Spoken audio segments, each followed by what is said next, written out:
নমস্কার, সুপ্রভাত নিউজ থেকে স্বাগত জানাই। আজকের এই ভিডিওটি দয়া করে পুরোটি দেখবেন। ভোট, খেলা, খুন, দাঙ্গা এসব খবরের মাঝে আপনি হয়তো আসল খবরটা খেয়ালই করেননি। কয়েকদিন আগে নীতি নিয়োগ জানিয়েছে 2020 সালের মধ্যে ভারতের 21টা বড় শহরের ভূগর্ভস্থ জল একদম শেষ হয়ে যাচ্ছে। আপনি এই কথাটার বাস্তবতা কতটা কঠিন হতে পারে হয়তো ভাবতেও পারছেন না। সময় হাতে একদম নেই। মাত্র 1 বছরে কত কিছু শেষ হতে দেখবেন চোখের সামনে। নিজেও পস্তাবেন এক বোতল জলের জন্য।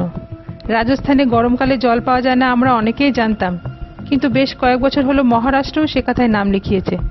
সেটা অনেকেই জানি না। মহারাষ্ট্রে এমন কিছু এলাকা আছে যেখানে পানীয় জল আনতে ট্রেনে করে 14 কিলোমিটার যেতে হয়।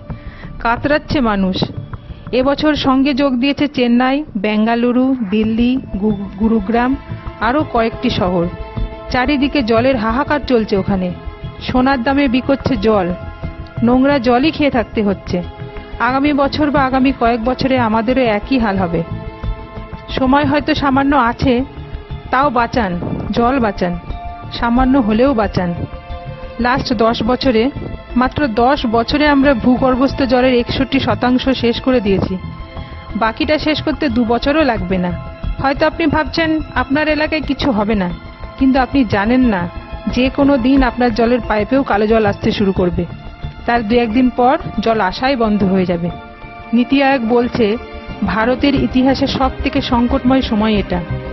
রাজনীতি থেকে বেরিয়ে কোনো চ্যানেল এসব দেখাবে না, আর আপনি আমি ওসব ছ্যাঁচড়ামি দেখতে দেখতে জানতেও পারবো না কখন এক ফোঁটা জলের জন্য পস্তাতে হবে। আমি খুব ভালো করে জানি 1 বালতি জল একটি ব্যক্তির স্নানের জন্য যথেষ্ট। তাই অযথা শাওয়ারে দাঁড়িয়ে থাকবেন না, বাথরুমে জল অপচয় করবেন না, কলের জলে গাড়ি ধোবেন না।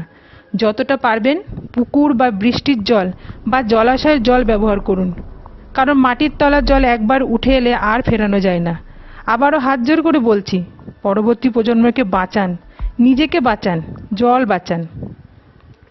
যে কোনো পোস্ট হাজারে হাজারে শেয়ার হয়। আজ এই মেসেজটা লাখে লাখে শেয়ার করে সবার কাছে পৌঁছান। সবাইকে সচেতন করুন। আমাদের